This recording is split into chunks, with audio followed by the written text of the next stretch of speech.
Okay, so let's talk about what's going on here. So we have several different things.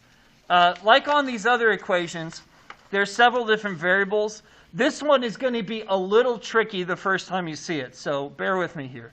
So this is the equation we're going to use, and the equation is V equals V1 plus V2 over 1 plus V1, V2 over C squared. So there's a lot of V's. A lot of V's. Okay? So let's look at what these different things stand for. So first of all, V is the measured / relativistic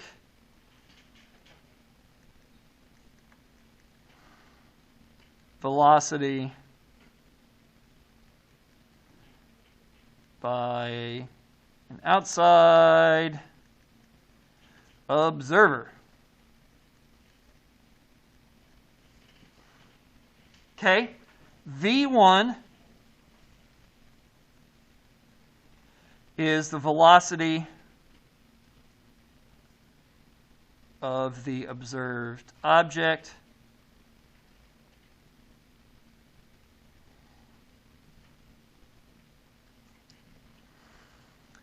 V2 is the velocity of the reference object. I'll explain that in a second.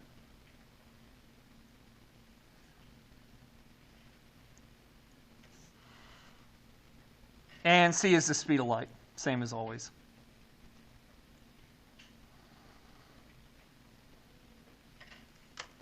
Okay, so V is how fast someone outside the object sees it going.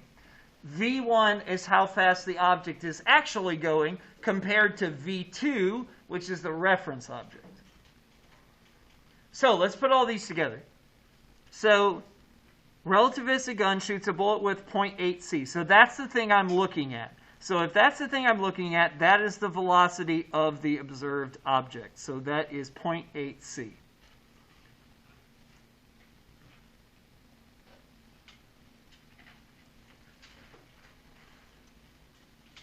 V2 is the velocity of the reference object. So this is going 0.8 c, but it's not going 0.8 c compared to the Earth. It's going 0.8 c compared to the train. Okay? It's going 0.8 c faster than the train is.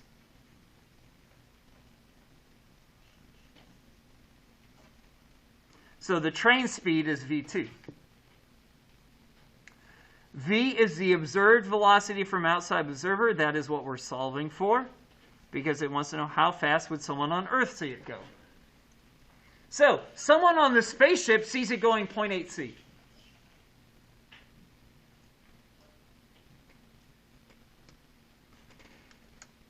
So the idea is, here's my train.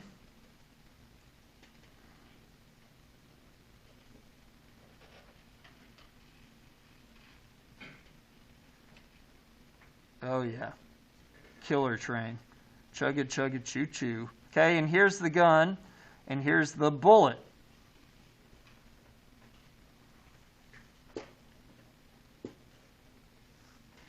So, this speed of the bullet is 0.8 c, but that's the speed compared to the train speed. The train speed is 0.5 c. So I want to know, how fast does someone on the Earth see it going? Because someone on the Earth sees it going the train speed plus the bullet speed. So let's start with what the answer is not. The answer is not 0.3 or 1.3 c. So the answer is not 0.5 c plus 0.8 c. It's not this. Okay, and the reason for this is really simple. It's not this because it can't be. That's it. That's the reason. The reason is it can't be this. Okay, because this is greater than c, and it can't be greater than c. So if you're wondering, why am I doing this equation, it's because I can't do this. because it's wrong. Because Einstein said it was. And he's not wrong. There you go. That's it. Okay? So let's plug the numbers into this equation and see where they go. Now, I have really good news. I can already feel you think in your head, Mr. B, I am never going to remember which is V1 and which is V2. I'm never going to remember it. I have great news. It doesn't matter which is V1 and V2. It honestly doesn't. I just pick them so that you have a reference, but it doesn't matter which is V1 and V2. If I made V1 0.5C and V2 0.8C, I'd get the same answer. What matters is V versus these. So capital V versus one of these two, that does matter. Okay? So be really careful. You do need to make sure you get capital V right. But which is V1 and which is V2, that does not matter. All right, let's plug them in. So V is what I'm solving for. Equals V1, which is 0.8C, plus V2, which is 0.5C, over 1 plus 0.8C times 0.5C over C squared. Notice there's no square roots this time. You're welcome. So 0.8C plus 0.5C is 1.3C. And I know you're saying, Mr. B, you just said it's not that. Well, that is just the top. It's just the top part. Don't worry about it. Okay? Divided by the bottom. 1 plus. So 0.8C times 0.5C is 0.4C squared. 0.8 times 0.5 is 0.4. C times C is C squared. Over C squared. Welcome. Again, the C squareds cancel.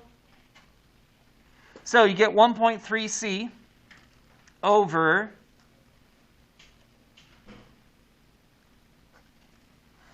1 plus 0.4. So you get 1.3C over 1.4. 1.3 divided by 1.4 is 0.93. Don't forget the C. There's my answer. So, how fast does the bullet look to someone on Earth? 0.93C, which is faster than both of these, but is less than the speed of light. And again, if you're wondering, why do I not notice this for regular speeds? Because if you do it for regular speeds, you're going to get the regular speed. Right? If you do it for regular speeds, you're going to get the regular speed. So if I did this instead of 0.8C and 0.5C, if I did 80 and 50, I would get 130 over 1 equals 130. I get the same answer. So I do want you to see that when, in reality, when you're solving for how fast things are going, when you're adding the speeds of things together, you're actually doing this. But because it works, because slow speeds just equal themselves, that's why we simplify it down. But I do want you to see that this is the actual correct equation for adding velocities. You just don't have to do it when you're adding regular speeds. You only have to do it when you're adding insanely fast speeds. Okay? So this is the answer for the velocity.